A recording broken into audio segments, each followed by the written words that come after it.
Que a graça e a paz de Jesus, o nosso Senhor, e o amor de Maria, nossa mãe, seja com todos nós. Seja muito bem-vindo ao nosso canal, faça a sua inscrição e compartilhe esse vídeo com seus amigos. Meus queridos irmãos, no capítulo 23 do Evangelho de São Mateus, nós encontramos talvez o discurso mais duro que Jesus proferiu contra os fariseus, os doutores da lei, os mestres da lei. E o capítulo já começa assim: dirigindo-se então Jesus à multidão e aos seus discípulos, disse: Os escribas e fariseus sentaram-se na cadeira de Moisés. Observai e fazei tudo o que eles dizem, mas não façais como eles, pois dizem e não fazem.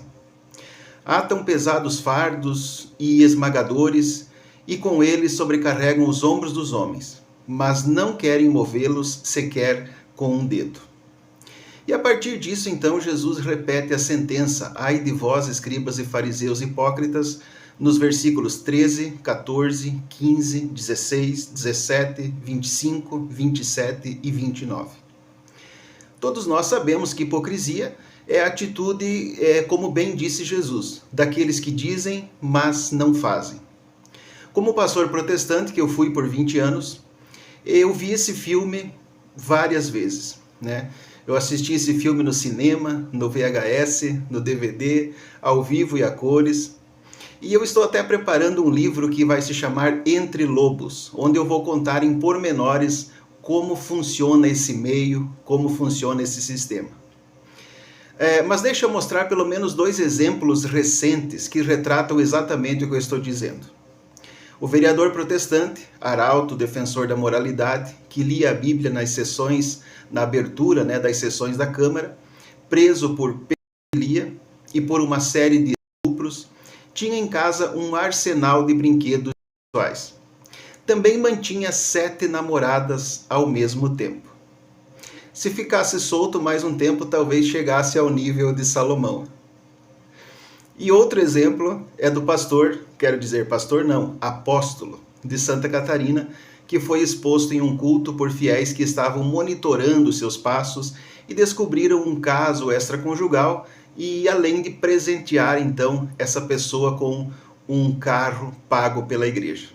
É claro que depois de toda a bagunça, que até a polícia foi chamada para interferir, ele acabou confessando. Mas interessante é que ele afirmava que não ganhava nada da igreja, apesar de acumular uma fortuna. Ao ser questionado sobre isso, ele dizia que era manto. Eu nem trabalho, eu nem tenho carteira assinada, eu nem tenho salário. Não, o senhor tem salário sim. Procura na escritório de contabilidade se eu retirei algum salário dessa igreja. Não, mas nem por isso eu reclamo e nem por isso me falta nada. É a decisão que eu e a minha esposa tomamos. Então da onde vem as suas coisas? Aí é manto, irmão. E na verdade o manto eram as suas retiradas mensais de 80 mil reais do caixa da igreja. Eu assisti, como disse, várias vezes esse filme, ouvi várias vezes essa cantilena. Mas mudando de assunto, eu quero compartilhar com você mais um testemunho de conversão para a Santa Igreja Católica. Protestante a católica, o dia que eu entendi Maria. Bom, quando eu era protestante, Maria era sim uma figura importante, eu entendi essa parte, mas eu não sabia até onde ela era importante e o porquê de fato que ela era tão importante assim para os católicos. E quando eu pensava nesse amor que os católicos têm, nesse respeito e tudo mais, eu pensava que era idolatria. E para mim, quando eu fizesse isso, eu estaria abandonando Jesus, porque eu estaria idolatrando Maria. E foi aí que eu comecei, lá no começo, quando eu estava me convertendo, a pesquisar e a estudar sobre o porquê que Maria era tão importante e qual que era a diferença entre Maria, Jesus, os santos e tudo mais. Eu queria entender essa parte.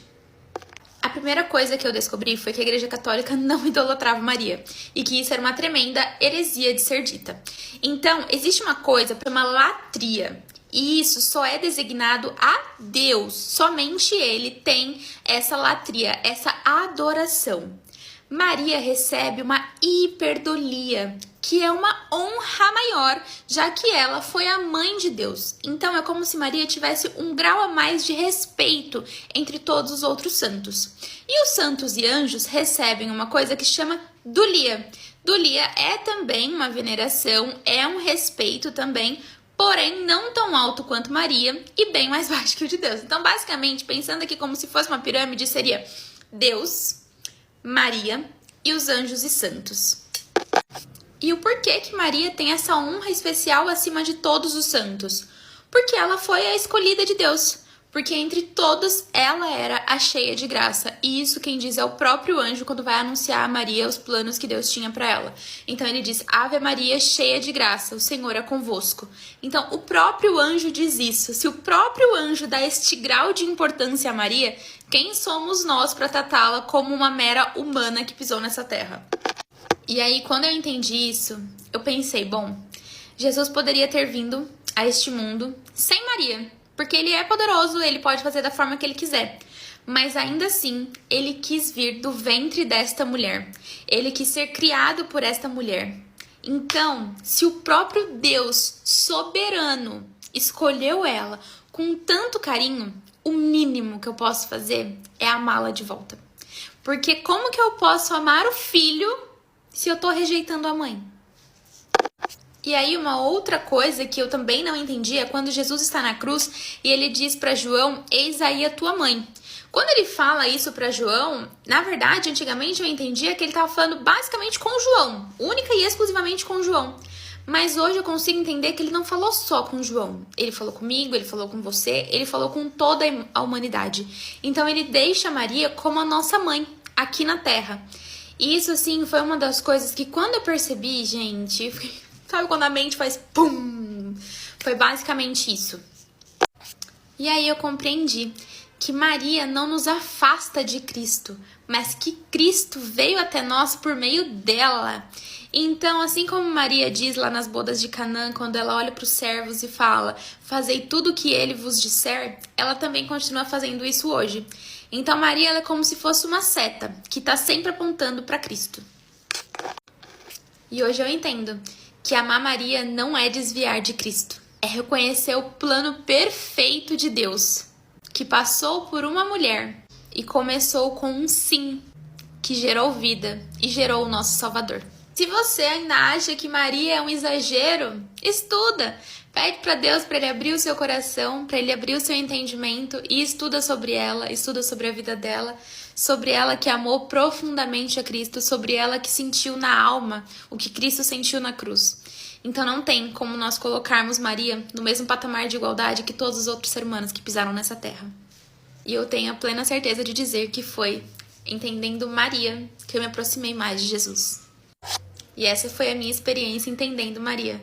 E se você também está passando por isso, ou se você também está no processo de conversão, já deixa aqui nos comentários e me conta como que tem sido para você também. Que com essa mensagem, com esse testemunho, você e a sua família tenham um dia abençoado no nome do Senhor Jesus.